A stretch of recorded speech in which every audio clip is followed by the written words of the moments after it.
ಪಾಕಿಸ್ತಾನ್ ಜಿಂದಾಬಾದ್ ಘೋಷಣೆ ವಿಚಾರವಾಗಿ ಮಾಜಿ ಡಿಸಿಎಂ ಕೆಸಿ ಈಶ್ವರಪ್ಪ ಪ್ರತಿಕ್ರಿಯೆ ನೀಡಿದ್ದಾರೆ.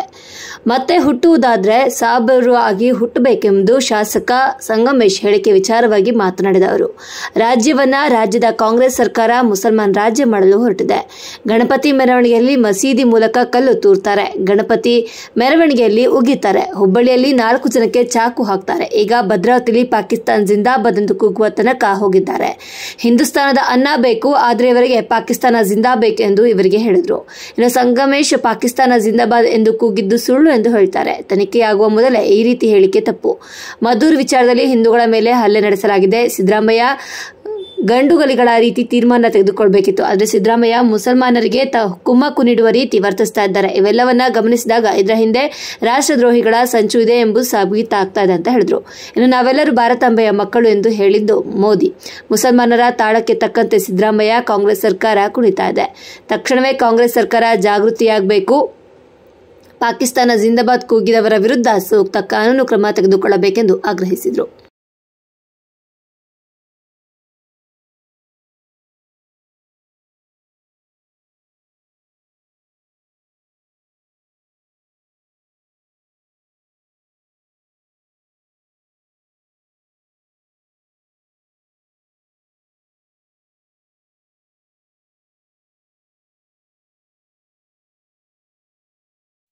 Royal Collection Mega Offer Alert. Buy products worth rupees 2,999.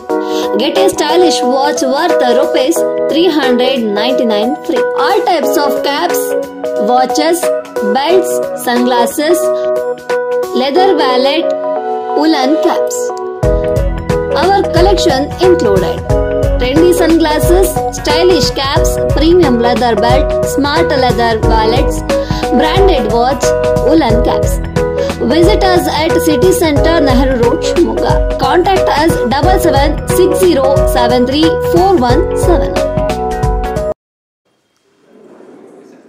Karnataka ರಾಜ್ಯದ ಕಾಂಗ್ರೆಸ್ ಸರ್ಕಾರ ಮುಸಲ್ಮಾನ್ ರಾಜ್ಯ ಮಾಡಕ್ಕೆ ಹೊರಟಿದೆ.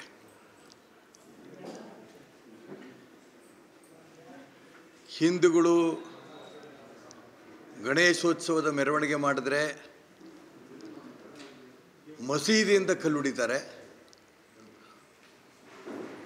ರಾಷ್ಟ್ರಭಕ್ತರ ಮೇಲೂ ಹೊಡಿತಾರೆ, ಮುಸಲ್ಮಾನರು ಪೊಲೀಸ್ನವ್ರಿಗೂ ಹೊಡಿತಾ ಇದ್ದಾರೆ.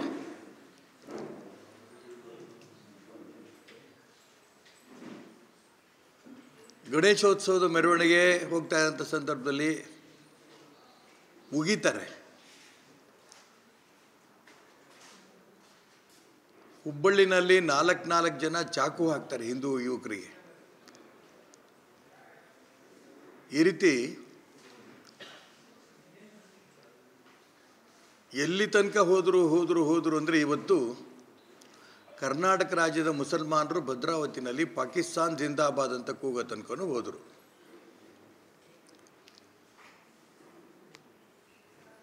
ಅಂದರೆ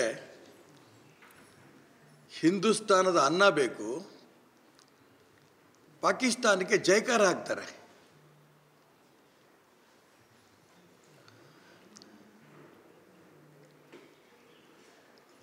ಪಾಕಿಸ್ತಾನಕ್ಕೆ ಜೈಕಾರ ಹಾಕೋದಾದರೆ ಭಾರತ ಬಿಟ್ಟು ತೊಲಗಲಿ, ಪಾಕಿಸ್ತಾನಕ್ಕೆ ಹೋಗಲಿ.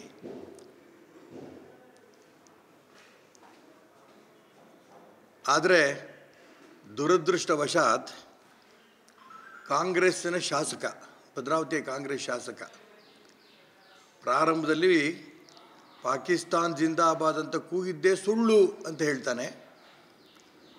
ನಂತರ ತನಿಖೆ ಆಗಲಿ, ತಪ್ಪಿತಸ್ಥರು ಬೇಕಾದ್ರೆ ಕ್ರಮ ತಗೊಳ್ಳಿ ಅಂತಾನೆ. ಬೇಕಾದರೆ ತನಿಖೆನೇ ಆಗಿಲ್ಲ. ತನಿಖೆ ವರದಿ ಬರೋಕ್ಕಿಂತ ಮುಂಚೆನೇ ಪಾಕಿಸ್ತಾನ್ ಜಿಂದಾಬಾದ್ ಅಂತ ಕೂಗಿದ್ದು ಸುಳ್ಳು ಅಂತ ಹೇಳಂತ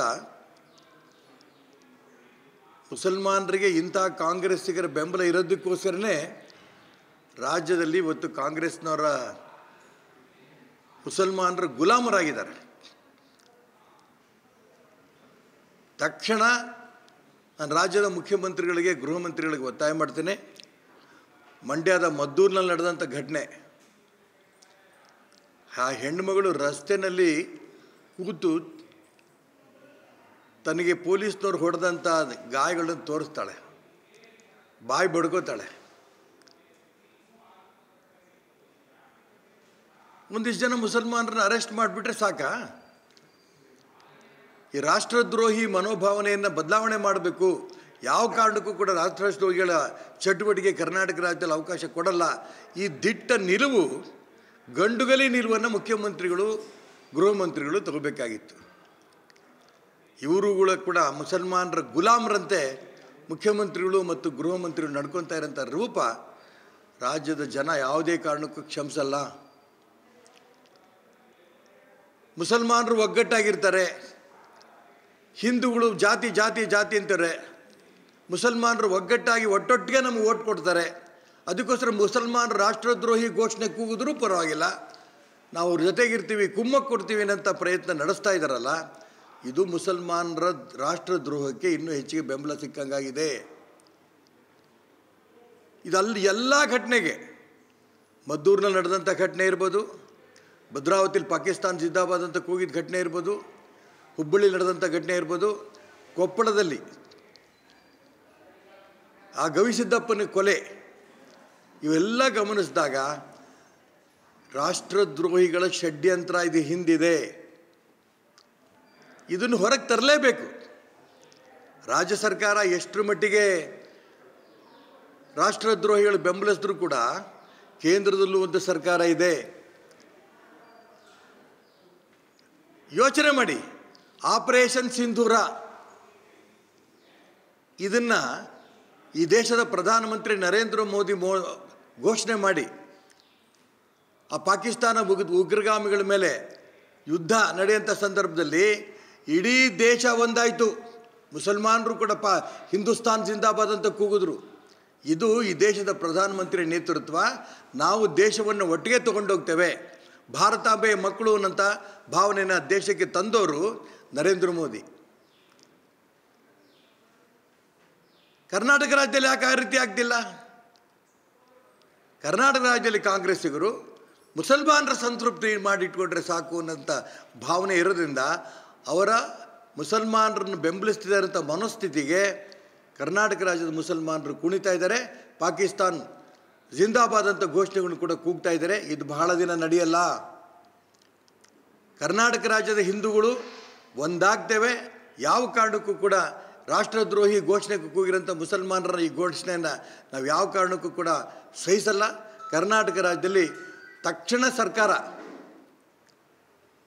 ಕಾಂಗ್ರೆಸ್ ಸರ್ಕಾರ ಜಾಗೃತಿ ಆಗಬೇಕು. ದೇಶದ್ರೋಹಿ ಘೋಷಣೆ ಕೂಗಿರೋಂಥ ಪಾಕಿಸ್ತಾನ್ ಜಿಂದಾಬಾದ್ ಅಂತ ಘೋಷಣೆ ಕೂಗಿರೋಂಥ ರಾಷ್ಟ್ರದ್ರೋಹಿಗಳಿಗೆ ಸರಿಯಾದ ಶಿಕ್ಷೆ ಯಾವ ಕಾನೂನಿನ ಮುಖಾಂತರ ಮಾಡಬೇಕು ಆ ಶಿಕ್ಷೆ ಮಾಡಬೇಕು. ಸಾಧ್ಯವಾದರೆ ಆ ಪಾಕಿಸ್ತಾನ್ ಜಿಂದಾಬಾದ್ ಅಂತ ಕೂಗಿರೋರನ್ನ ಗಲ್ಲಿಗೇರಿಸಬೇಕು ಅನ್ನೋಂಥ ಒತ್ತಾಯನ ಈ ಸಂದರ್ಭ ಮಾಡ್ತೀನಿ. ಸಾಬ್ರ ಯಾರು ಹುಟ್ಟಲಿ, ಇನ್ಯಾವನಿಗಾರಿಗೆ ಹುಟ್ಟಲಿ, ಅವ್ರು ಯಾರು ಹುಟ್ಟಿದಾರೋ ನನಗಂತೂ ಗೊತ್ತಿಲ್ಲ. ನೋಡಿ, ಇನ್ನೊಂದು ಘಟನೆ. ಶಿವಮೊಗ್ಗ ಜಿಲ್ಲೆ ಅಲ್ಪಸಂಖ್ಯಾತರ ಕಲ್ಯಾಣ ಇಲಾಖೆ ಎಲ್ಲ ಕಚೇರಿಗಳನ್ನು ಮುಸ್ಲಿಂ ಹಾಸ್ಟೆಲ್ ಕಟ್ಟಡಕ್ಕೆ ಸ್ಥಳಾಂತರ ಮಾಡಿದ್ದಾರೆ. ಯಾಕೆ? ಇರೋ ಕಟ್ಟಡ ಏನಾಗಿತ್ತು, ಅಲ್ಲಿ ಜೈನರು ಬರ್ತಾರೆ, ಬೇರೆ ಬೇರೆ ಎಲ್ಲ ಸಮಾಜದವರು ಬರ್ತಾರೆ. ಇವ್ರು ಯಾಕೆ ಮುಸ್ಲಿಂ ಹಾಸ್ಟೆಲ್ಗೆ ಅವ್ರಿಗೆ ಕಟ್ಟಡಕ್ಕೆ ಬದಲಾವಣೆ ಮಾಡಬೇಕು? ನಾನು ತಕ್ಷಣ ಜಿಲ್ಲಾಧಿಕಾರಿಗಳ ಮುಖಾಂತರ ರಾಜ್ಯ ಸರ್ಕಾರಕ್ಕೆ ಒತ್ತಾಯ ಮಾಡ್ತೇನೆ. ಮುಂಚೆ ಯಾವ ರೀತಿ ಇತ್ತೋ ಅಲ್ಪಸಂಖ್ಯಾತರ ಇಲಾಖೆ ಕಟ್ಟಡ ಎಲ್ಲಿತ್ತೋ ಕಚೇರಿ ಅಲ್ಲೇ ಮುಂದುವರಿಸಬೇಕು. ಯಾವ ಕಾರಣಕ್ಕೂ ಮುಸ್ಲಿಂ ಹಾಸ್ಟೆಲ್ ಕಟ್ಟಡಕ್ಕೆ ಅದು ಹೋಗಬಾರ್ದು ಅನ್ನೋಂಥ ಒತ್ತಾಯ ಮಾಡ್ತೇನೆ. ಇದೂ ಒಂದು ಕೂಡ ಮುಸಲ್ಮಾನರನ್ನು ಸಂತೃಪ್ತಿಪಡಿಸೋಂಥ ಪ್ರಕ್ರಿಯೆಯಲ್ಲಿ ಒಂದು ಭಾಗ.